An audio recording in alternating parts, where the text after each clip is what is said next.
Assalamualaikum warahmatullahi wabarakatuh. Saya Zaini Mustaqim, nomor induk mahasiswa 2061900077 dari kelas MPIC semester 5. Di sini saya sendiri akan menjelaskan mengenai interpersonal dan intrapersonal dalam psikologi komunikasi. Yang pertama yaitu pengertian daripada interpersonal dan intrapersonal pada komunikasi. Sebelum membahas kepada pengertian tersebut, saya ingin mengartikan sebuah komunikasi. Komunikasi merupakan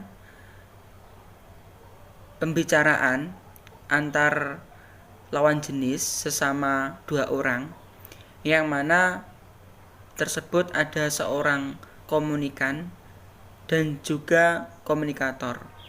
Komunikator sebagai penyampai daripada pembicaraan, sedangkan komunikan yaitu penerima daripada pembicaraan tersebut. Dan kedua pihak tersebut saling beriringan atau saling berinteraksi untuk menyelesaikan atau mengungkapkan sesuai dengan apa yang diinginkan. Yang pertama yaitu interpersonal komunikasi. Seorang tokoh, Alfred M. Rogers, seorang pakar sosiolog pedesaan, mendefinisikan bahwa komunikasi adalah proses di mana suatu ide dialihkan dari sumber kepada suatu penerima atau lebih dengan maksud untuk mengubah tingkah laku mereka. Terus kemudian komunikasi interpersonal adalah komunikasi langsung antara dua orang atau tiga dalam kedekatan fisik di mana seluruh panca indera dapat dimanfaatkan. Sebagai respon penerima ada umpan baliknya. Biasanya komunikasi ini bersifat persuasif. Bisa dipahami untuk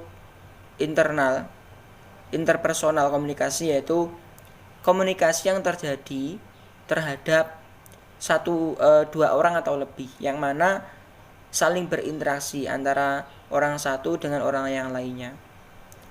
Di situ terjadi sebuah komunikasi dan membahas sesuai dengan alur pembicaraan. Jadi bisa disimpulkan bahwa interpersonal komunikasi itu komunikasi sesama lawan. Bisa dikatakan lawannya itu seorang laki-laki ataupun perempuan. Asal dua orang atau lebih, tiga. Itu yang namanya interpersonal komunikasi. Jadi saling berkomunikasi dengan pihak luar atau dua orang tadi lebih juga bisa, dan menimbulkan suatu interaksi sosial di situ. Selanjutnya yaitu intrapersonal komunikasi. Bisa diartikan intrapersonal yaitu bentuk terikat di dalam, bagian dalam, sedangkan personal diartikan sebagai bersifat pribadi atau perseorangan, sesuatu di dalam diri dan ada di dalam diri kita sendiri. Menurut tokoh Black dan Horsland, komunikasi intrapersonal adalah peristiwa komunikasi yang terjadi dalam diri pribadi seseorang. Kemudian tokoh lain juga mengatakan komunikasi intrapersonal adalah suatu proses pengolahan informasi yang meliputi sensasi, persepsi, memori, berpikir, penalaran, menganalisis, dan merenung.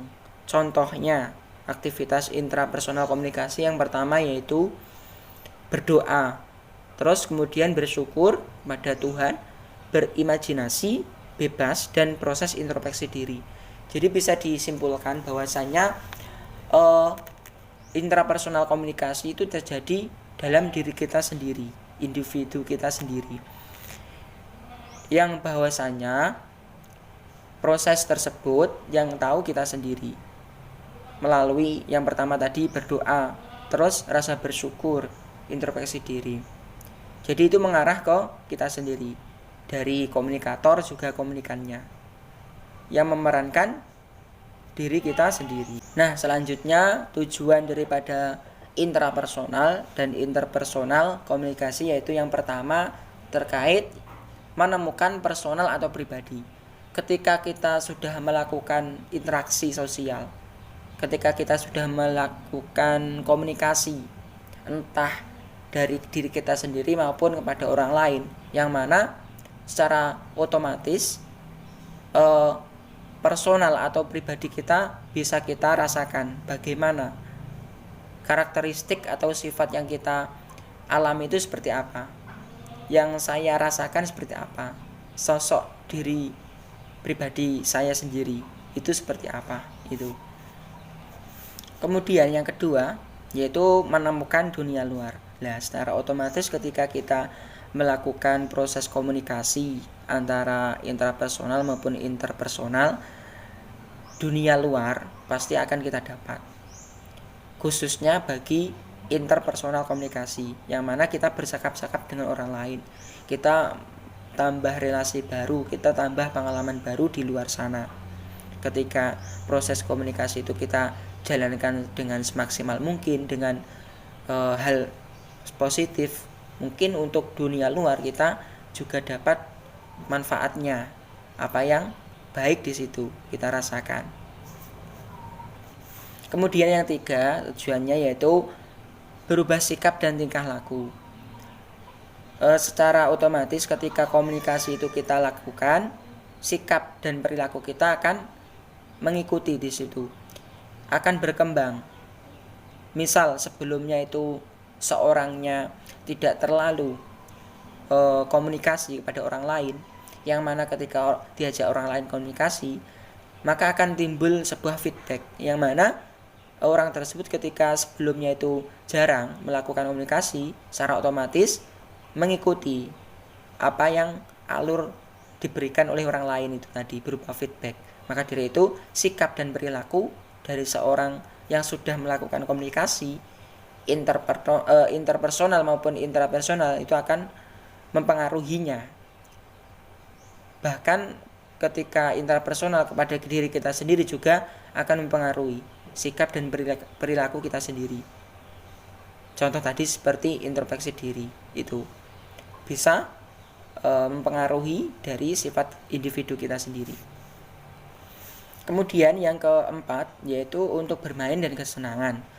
Jadi selain kita fokus kepada komunikasi interpersonal maupun intrapersonal, secara tidak sadar kita mengalami sebuah hiburan, yang mana itu sebuah bisa dikatakan bermain dan kesenangan, hiburan bagi kita ketika kita sudah melakukan sebuah komunikasi dengan orang lain itu sendiri ataupun kepada diri kita sendiri. Nah, ketika rasa bermain atau kesenangan kita itu ada, secara otomatis kita juga merasa santai, merasa lebih nyaman, merasa lebih slow, merasa lebih enak, merasa lebih terhibur diri, lebih fresh, ngonten. Jadi itu sangat mempengaruhi. Tujuannya ya seperti itu. Kesenangan dan kegembiraan diri itu akan terpupuk di situ. Tujuan yang terakhir yang kelima yaitu untuk membantu, khususnya bagi interpersonal komunikasi, yang mana terjadi komunikasi ke pihak luar antara dua orang atau lebih, yang mana ini digunakan seorang ahli psikologis atau ahli klinis ketika sedang mengobati pasiennya. Itu bisa diterapkan secara interview atau komunikasi secara persuasif untuk mengetahui keluhannya di mana dan apa kendala-kendalanya yang dialami oleh seorang pribadi tersebut. Maka dari itu sangatlah manfaat sekali bagi seorang psikologis atau pakar klinis itu sendiri untuk menerapkan ilmu interpersonal komunikasi kepada pekerjaannya tersebut. Yang terakhir yaitu terkait hubungan intrapersonal dan interpersonal komunikasi terhadap kajian psikologi komunikasi. Sebelumnya, kajian psikologi komunikasi itu sendiri yang pertama berkaitan dengan kepribadian seseorang. Ketika kepribadian seseorang itu bisa diketahui secara pasti, secara jelas, maka kepribadian tersebut akan berpengaruh kepada komunikasi. Pada halnya komunikasi interpersonal maupun intrapersonal di masing-masing pribadi maupun kepada orang lain. Nah, psikologi komunikasi itu sendiri suatu kajian psikologi yang mana hal tersebut mempelajari tentang tata cara komunikasi agar komunikasi tersebut bisa diterapkan sesuai dengan sifat seseorang tersebut, sifat individu, karakteristik dari seorang tersebut. Nah, dengan cara psikologi itu sendiri, dengan kejiwaan, tidak hanya menggunakan raga saja tapi jiwa halnya. Komunikasi bisa diterapkan secara sesuai dengan kondisi sifat orang tersebut. Nah, interpersonal yang komunikasi kepada orang lain itu juga mempengaruhi psikologi komunikasi. Kita secara otomatis tanpa kita sadari kita menerapkan sebuah ilmu psikologi, kajian ilmu psikologi komunikasi kepada orang lain. Secara interview, secara persuasif itu sendiri ketika menyelesaikan masalah maupun berbicara dengan menggunakan pembicaraan atau membahas hal-hal yang lain. Itu yang namanya psikologi komunikasi. Terus kemudian yang kedua yaitu intrapersonal komunikasi. Yang mana komunikasi di sini dijalankan satu arah oleh kita sendiri, diri kita pribadi. Yang mana komunikator maupun komunikan yang memberikan komunikasi maupun yang merespon sebuah komunikasi tadi itu diri kita sendiri. Itu secara otomatis juga menerapkan ilmu atau kajian psikologi komunikasi. Yang mana kita juga belajar komunikasi yang sesuai dengan psikologi dari kita pribadi, diri kita sendiri. Dengan tersebut kita bisa memahami seperti apa atau kita itu, seperti apa karakter kita sendiri, seperti apa kemauan kita sendiri dan lain sebagainya. Dengan apa? Introspeksi diri, dengan kita berdoa kepada Tuhan, dengan kita bersyukur, rasa diri kita sendiri. Kita berpikir di situ, apakah hal yang benar, apakah hal yang buruk itu seperti apa? Kita berpikir di situ. Kita komunikasikan dengan diri kita sendiri. Rasa kita sendiri itu apakah rasa kita mengatakan benar, rasa kita mengatakan salah. Itu terutama hubungan antara intrapersonal komunikasi dengan kajian psikologi komunikasi. Di sini sangat berhubungan antara kedua hal tersebut.